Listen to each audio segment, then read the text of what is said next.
Salut, c'est Tibal. Je vais essayer de vous faire un petit tuto sur l'utilisation de Backforce Feeder. Alors donc là j'ai la version 6.0.98, donc la dernière en date. Je vais passer en revue un peu tout ce qu'on peut faire avec. Juste on est sur une borne Scud Race qui utilise le matos d'origine, donc la motorboard et la driveboard d'origine. J'utilise un M3 méga adapteur pour brancher au PC. Voilà, et de ce côté, donc, la particularité, c'est que j'ai un panel Sega Rally 2, alors qu'à côté, j'ai un panel Scud Race. Voilà, ça serait intéressant pour la configuration des boutons. Alors, on va faire un petit tour de ce qu'il y a dans Backforce Feeder. Donc, dans l'onglet Append Hardware.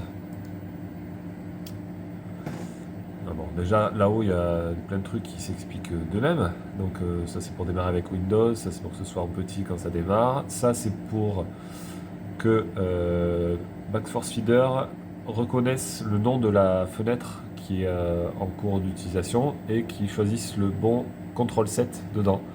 Donc en gros c'est pour que ça switch au bon control set de lui-même. Les choses importantes de cette fenêtre, la première c'est le target hardware. Donc là ça dépend de quelle est votre configuration matérielle.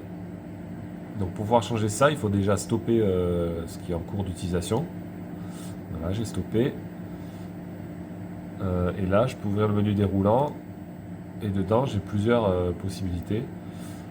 Donc tout ce qui est PWM, donc avec notamment le Centered qui est celui à utiliser avec le FFB controller d'Agalit.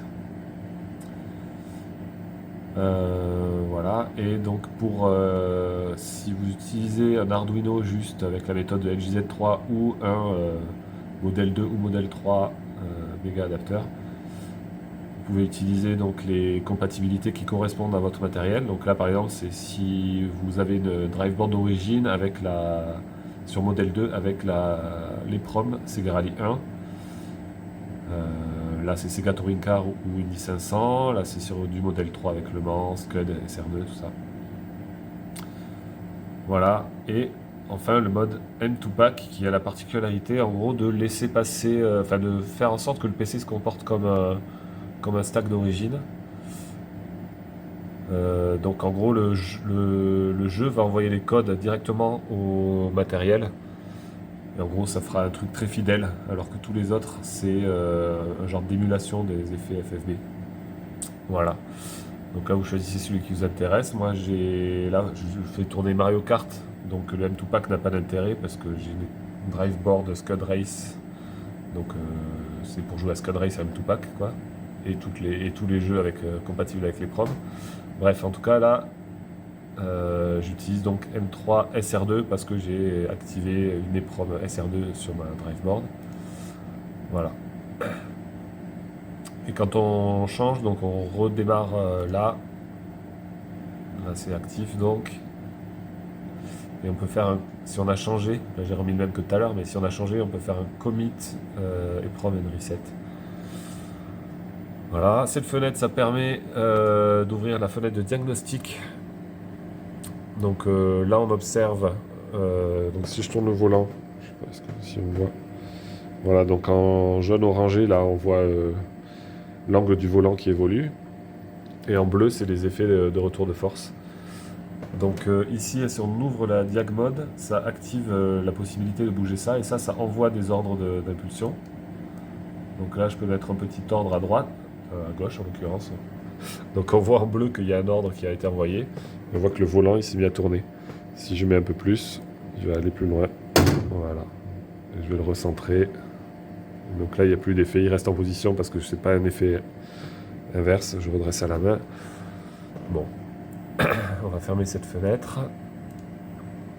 Voilà. Ensuite qu'est-ce qu'on a? On a tout ce qu'il faut pour calibrer les axes. Donc là, il suffit de suivre ce qui est à l'écran. Donc il faut tourner le volant à gauche à fond, à droite à fond, le centrer. Chaque fois on valide et ça permet de tout recalibrer. C'est pour donc le moteur, les effets de retour de force.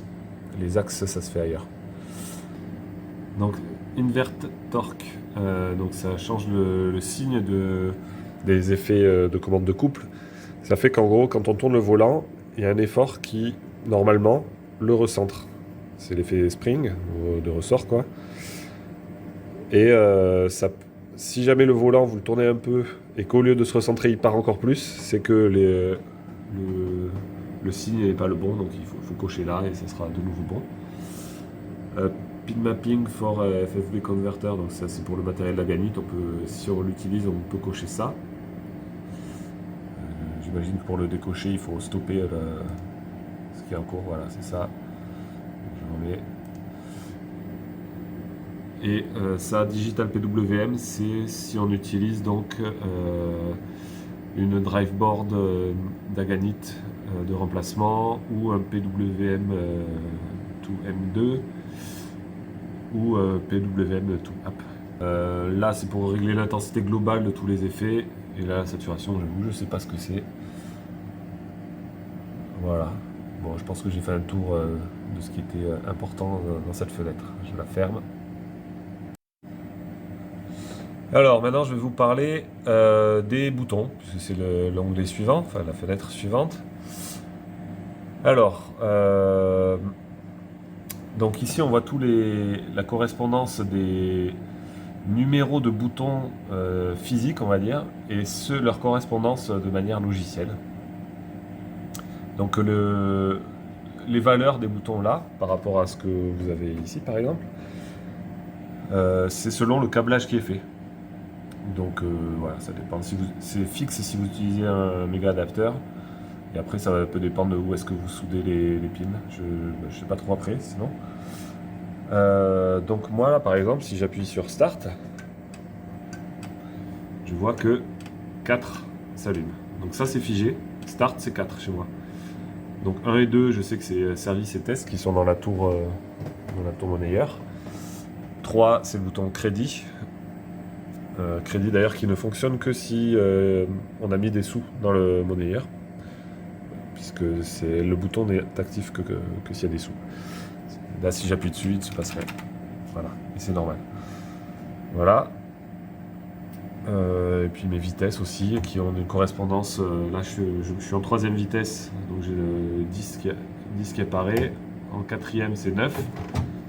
En première, c'est 10 et 11. Donc en gros, finalement, 10, ça veut dire en haut, 11, ça veut dire à gauche. Donc c'est la première. 11 et 9, donc c'est en bas et à gauche. Bref, voilà. Donc c'est les 3 boutons du shifter d'origine. À partir de là, on peut mapper les boutons physiques vers des boutons logiques. Donc pour ça, on choisit quel bouton physique, quel rôle on veut donner à un bouton physique. Donc par exemple, moi, mon bouton Start, eh bien, je veux que logiciellement, il soit vu comme le bouton 1. Et donc ça sert dans les émulateurs ensuite. C'est un truc, on peut considérer que Start, mettons, c'est le bouton principal et que c'est le premier bouton.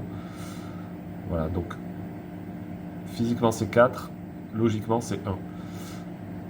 Si on veut changer ça, on sélectionne, par exemple pour le supprimer, on le sélectionne, on l'enlève. Si on veut le changer, donc une fois supprimé, on peut en ajouter. Donc on choisit ici dans le menu déroulant le numéro qu'on voudrait et on clique sur Add et ça le met ici. Je vais le faire. Hop, ça sera le 6. Add. Voilà, donc là, vu que je n'avais pas supprimé, ça fait qu'en gros, si j'appuie sur Start, ça active les boutons logiques 1 et 6. Voilà, je ne veux pas garder le 6, donc je le sélectionne, Del, voilà. Si je fais Clear, ça enlève tout. Voilà, donc ça c'est pour avoir donc les boutons logiques. Et l'étape d'après, pour que tout fonctionne, c'est d'aller dans les émulateurs et de configurer les boutons. Donc là, par exemple, si je vais dans l'émulateur modèle 2, modèle 3, enfin peu importe, il faudra que je dise que le bouton Start, c'est le bouton 1. Voilà, alors ensuite, les sous-infos là. Donc inverser la logique. Donc c'est en gros, si on, je suppose que c'est si on... Là, si j'appuie... Alors si ça fonctionne... Ouais, c'est ça. En gros, là, le bouton est lâché et pourtant il le voit enfoncé. C'est parce que j'ai inversé. Toggling mode, c'est on appuie une fois pour activer et on réappuie pour enlever. Auto fire, c'est on appuie une fois, on maintient et ça envoie plusieurs impulsions. Extract, ça permet de mettre dans un log qui va ensuite, je vous montrerai où. En gros, ça permet par exemple de savoir combien de crédits ont été, combien de fois on a appuyé sur le bouton crédit ou start, pour savoir combien de parties ont été jouées par exemple. En gros, ça va garder une trace de nombre de fois, la date, l'heure, tout ça, à laquelle les boutons sont enfoncés. Donc ça le fait pour ceux qu'on a choisis. Donc là, par exemple, si je coche l'Euro Input 4 en Extract, ça veut dire que chaque fois que j'appuierai sur Start, ça sera logué dans un dossier. Et donc ce dossier, il est dans Backforce Feeder. Donc Backforce Feeder, il est dans le PC, Documents, Backforce Feeder. Et là, il y a un dossier Bookkeeping. Et voilà. Et ben, moi, j'avais fait ces sauvegardes-là pour Daytona 2. Et voilà, ici, je vais voir si je peux l'ouvrir. Hop. Voilà, ben là j'ai le listing de quand. Je rentre pas dans le détail de ce qu'on voit là, mais en gros c'est le listing de quand combien de fois et quand les boutons start a été appuyé. Voilà, ça j'ai expliqué. Et après il y a le up-down sequence. Ça c'est utile pour moi notamment pour ce panel là où en gros je pourrais avoir dans Daytona par exemple à gérer 4 vues, mais j'ai qu'un bouton. Donc je prends la up-down sequence. Alors déjà je vais retrouver quel est le bouton. Donc j'appuie sur mon bouton bleu. Je vois à l'écran que c'est mon row 6 et mon logic 3. 3 mais du coup il y a une séquence. Non, là j'ai pas de séquence. C'est parce que j'ai le contrôle 7 de Mario Kart où il n'y en a pas vraiment besoin. Mais si jamais je prenais un contrôle 7 autre, je sais que pour Daytona je l'avais paramétré. Daytona 2. Voilà. Donc là je rappuie toujours sur ce bouton bleu. On va voir qu'à chaque fois que j'appuie, ça change. C'est 2, puis 3, puis 4, puis 15. Parce que j'ai paramétré ça. Voilà, et ça revient à 2. Hop, on revient sur Mario Kart.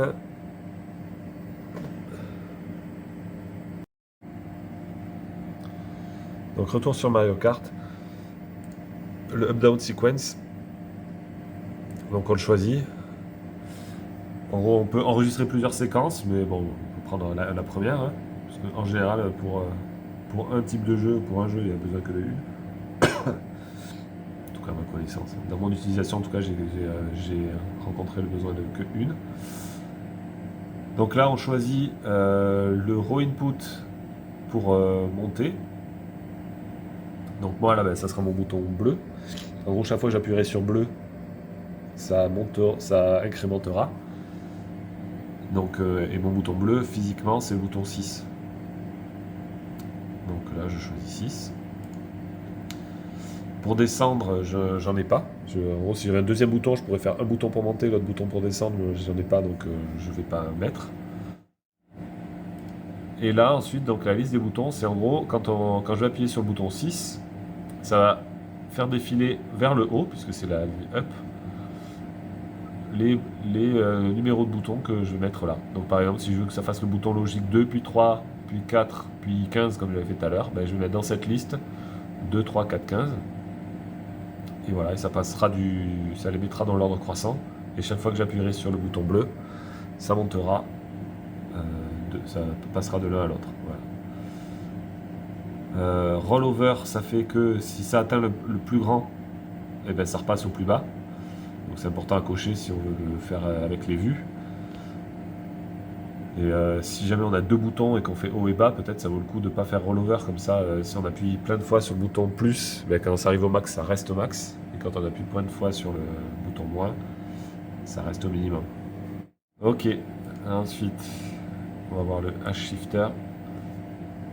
Donc là aussi normalement c'est assez...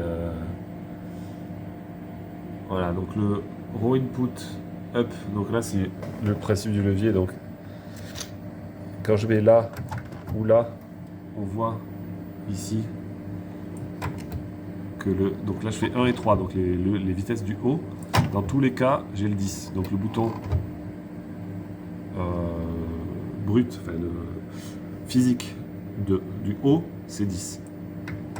Le bouton physique du bas, là je suis en 4e vitesse. Le bouton physique du bas, donc je suis en 4e vitesse et en seconde, le 9 dans les deux cas. Donc c'est le bas, c'est le 9.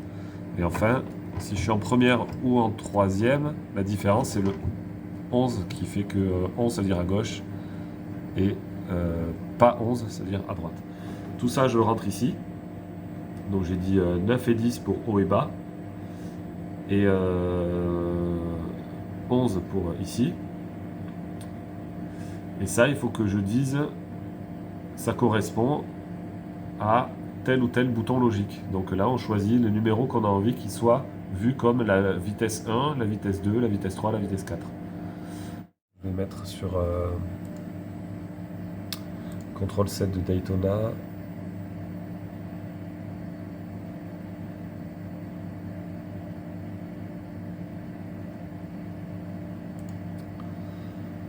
Voilà. Donc bouton shifter. Voilà, là c'est 11, 12, 13, 14 que j'ai défini comme vitesse, comme bouton logique pour les vitesses. Là donc c'est ce que je disais tout à l'heure. J'ai pas mis de first neutral. Donc j'ai mis le bouton 10, ça veut dire que c'est vitesse en haut et à gauche. Voilà. Et ça correspond à une seule valeur, c'est le 11. Et ça tombe bien, mais c'était la première vitesse que j'avais définie. Donc, voilà. Tout est cohérent. Ok, bon, j'espère que c'est clair pour le H-shifter.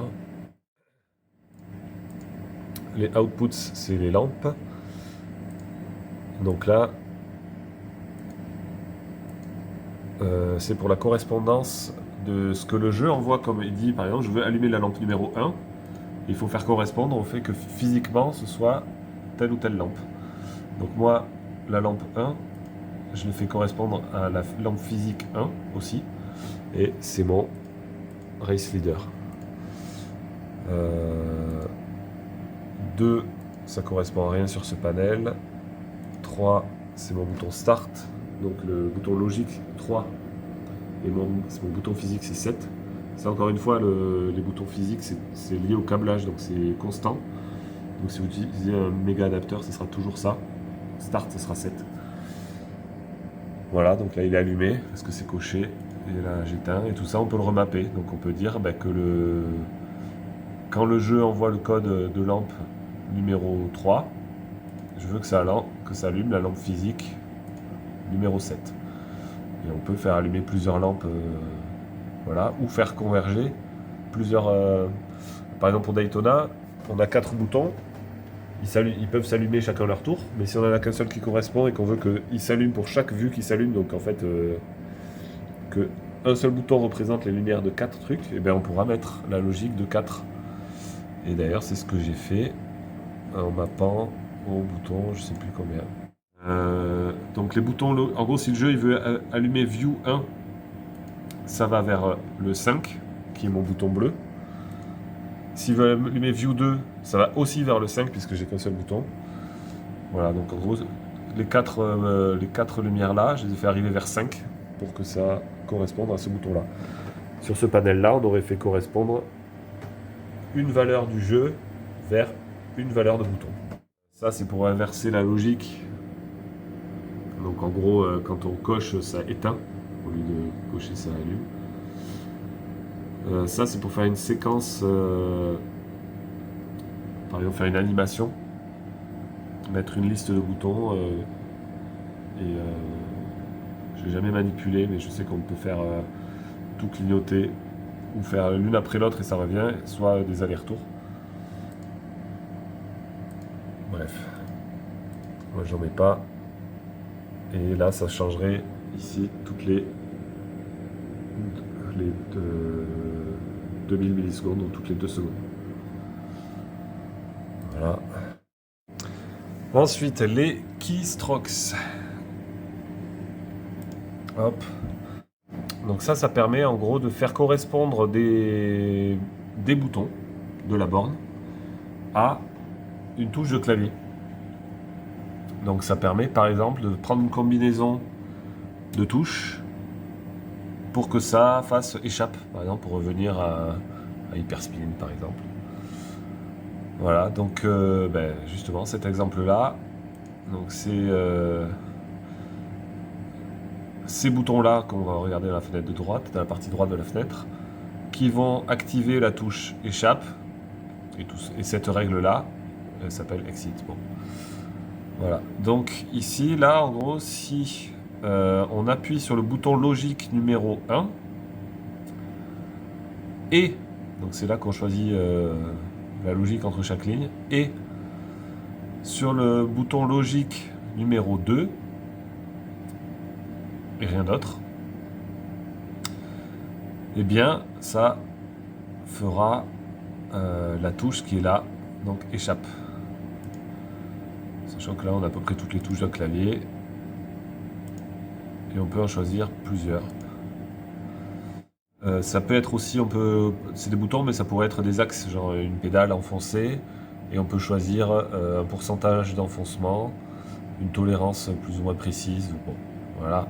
L'idée à retenir, c'est qu'on peut choisir plusieurs boutons qui ont une action par rapport à une touche clavier. Ici, c'est des boutons logiques, mais on pourrait mettre un bouton physique aussi pour que ce soit plus clair. Genre, une fois qu'on sait que le bouton Start c'est 4 physiquement, peu importe, on n'a même pas besoin de connaître le bouton logique associé. On appuierait sur le bouton 4 et le bouton physique 6, je crois pour moi. Ça ferait échappe, indépendamment du. Enfin, si on a mis ça dans tous les contrôles 7, ça fait qu'on peut changer ce qu'on veut, on peut mettre le numéro logique qu'on veut correspondant à ça, ça fera quand même échappe. Bref, voilà. Et on peut aussi, moi j'utilise ça, c'est Auto Hotkey. On peut dans Auto Hotkey, c'est un logiciel autre.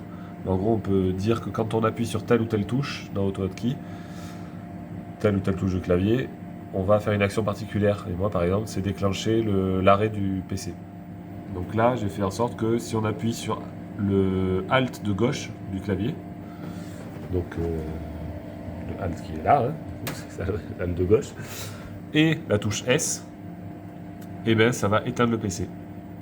Donc ça, c'est défini dans Auto Hotkey, et après, il faut faire la correspondance dans Back Force Feeder, hop, pour déclencher cette commande qui va éteindre le PC. Et donc moi, j'ai choisi tout ça. Donc il faut appuyer sur Start en haut, Start bleu, et mettre donc bouton 13 qui est la vitesse numéro 3 pour moi. Ça c'est le bouton logique du vitesse 3. Donc en gros, si je me mets en troisième et que je maintiens ces deux boutons, ça éteint le PC. Grâce à cette commande là, voilà. J'ai mis End parce qu'il faut faire tous. Et il faut le tenir pendant une seconde pour que ça ait son effet, c'est ce qui est là. Et voilà, donc, et ça correspond donc à la touche Alt et S.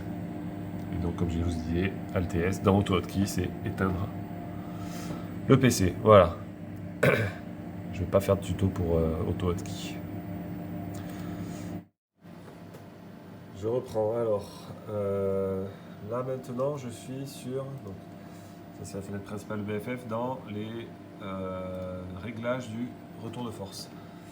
Donc là, il y a plein de trucs à cocher. Le premier, par exemple, ça fait que pour ce jeu-là, par exemple Daytona 2, si j'ai les proms qui va bien sur la driveboard, je peux éventuellement faire en sorte que de lui-même, il se dise « Ah ben il a lancé Daytona 2, il a les proms Daytona 2, hop, on va utiliser le mode M2Pack. » Comme ça, et je vais avoir les effets fidèles à l'original.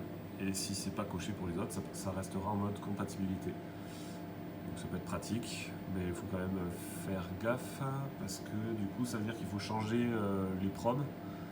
Et pour changer les proms, il faut arrêter d'alimenter la driveboard, changer les proms et la réalimenter. Donc c'est une option qui peut bien marcher par exemple pour Sega Rally 2 parce que c'est la meilleure prom possible sur Model 3 pour le mode compatibilité.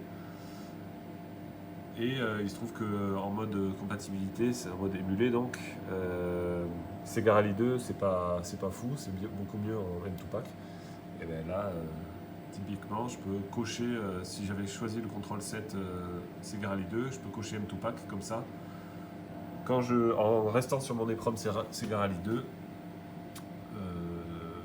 soit je joue à Sega Rally 2 en M2Pack, soit je joue à un autre jeu, et là ça sera en mode compatibilité.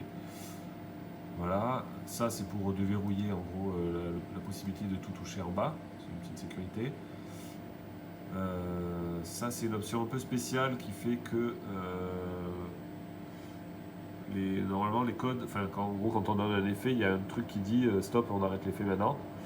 Et bien ça c'est skippé, et ça, en gros c'est une option qui est utile pour Sega Rally 1. Donc ça permet d'avoir une meilleure définition de... En gros, selon le moteur et la motorboard, on va avoir plus ou moins... et la driveboard aussi. Ouais. Bref, selon son matériel, on peut avoir une meilleure définition. Genre, certaines, c'est 64 pas. Ici, là, c'est 64 pas, 64 intensités de force d'un côté et 64 de l'autre. Et par exemple, si j'utilisais le même moteur mais avec une servoboard MIDI ou RS, on pourrait avoir 128 pas d'un côté et 128 pas de l'autre. Voilà. Et pour Le Mans, eh ben, on a un truc encore moins bien, je crois. Je crois que c'est 32 et 32. Mais pour simuler un meilleur pas, NGZ3 il a programmé donc le truc qui envoie des impulsions plus régulières, plus resserrées, qui fait que ça simule une meilleure définition. Par contre, on ressent des micro-vibrations dans le volant, comme s'il vibrait légèrement en permanence. Mais bon, on s'y habitue, c'est pas très gênant. Et voilà, et souvent ça fait des meilleurs effets. Ici, donc, le gain global, ben, on avait vu dans Apple Hardware qu'il y avait un gain global qui était en gros le volume général de l'intensité.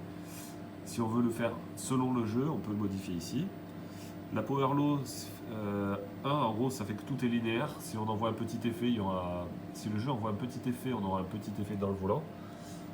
Mais si on le fait aller plus haut que 1, donc là par exemple 1,4, ça va diminuer les petits effets. Donc en gros, si on a des effets parasites, par exemple parce qu'un potentiomètre bouge alors qu'on ne veut pas, par exemple une aiguille parfaitement stable, là on voit que les chiffres ils bougent un peu, mais pas de quoi faire bouger l'aiguille. Et c'est possible d'avoir plus de mouvement que ça, et que ça génère des effets de spring dans le volant qui sont indésirables. On peut les réduire en jouant avec la Power Law. Donc si j'augmente ici, ça baisse les petits effets. Donc ça, les micro-trucs, on les sentira plus. A l'inverse, si je passe sous 1, ça va les amplifier. Voilà, là c'est le torque deadband, c'est l'angle dans lequel il n'y aura pas d'effet. J'imagine que c'est que pour le spring. Et la saturation, je ne sais pas. Et voilà, et là c'est en gros l'intensité de chaque effet qu'il y a quand on est en mode compatibilité. Ou PWM Center, mais en gros, si on veut faire chaque effet, quand il y a un effet de friction par exemple, l'effet de friction c'est on tourne le volant et bien il résiste, mais il reste dans sa position où il est. Et bien ça on peut mettre plus ou moins de friction, donc plus ou moins de résistance. Voilà, chaque effet on peut le changer. Je ne vais pas rentrer dans le détail. Voilà. Ensuite, je vais passer à l'onglet Control 7. Control 7, en gros, c'est pour avoir... on peut choisir son Control 7 sur la partie gauche. Et on peut modifier des trucs généraux. Donc, le nom, sur quoi ça tourne, qu'est-ce qui détecte, le nom de la fenêtre qui détecte qu'on est en train on veut activer ce Control 7 là.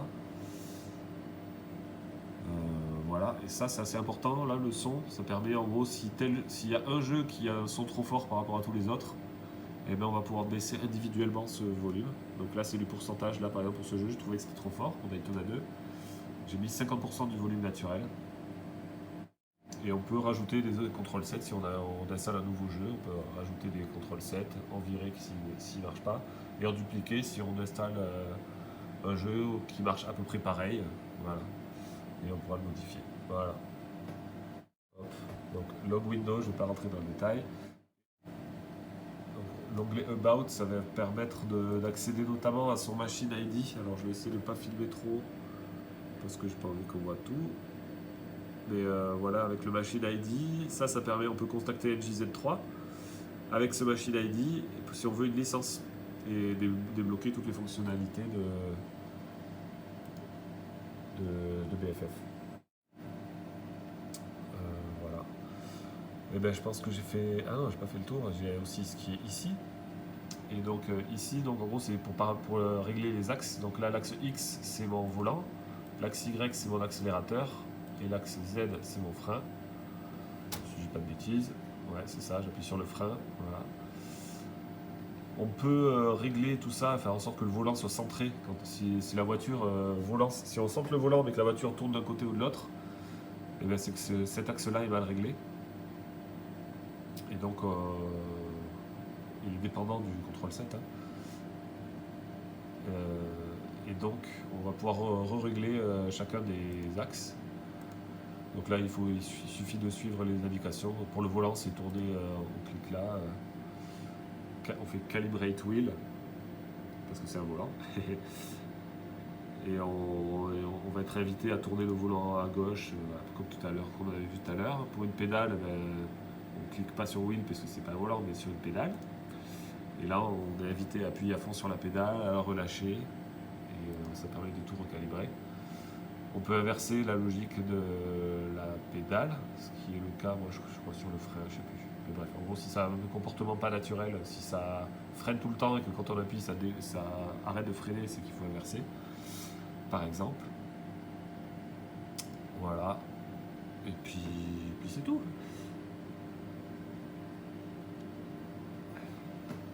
Et là, on a une zone où on peut visualiser ce qui est en train de se passer. Donc là, j'ai les boutons physiques 10 et 11 qui sont enfoncés. Ça correspond au fait que j'ai appuyé que je suis en première vitesse. De manière logique, c'est le bouton 11 parce que c'est ma première vitesse aussi. Mais en logique. Et output, il n'y a aucune lampe allumée en ce moment. Vous vérifiez. Voilà.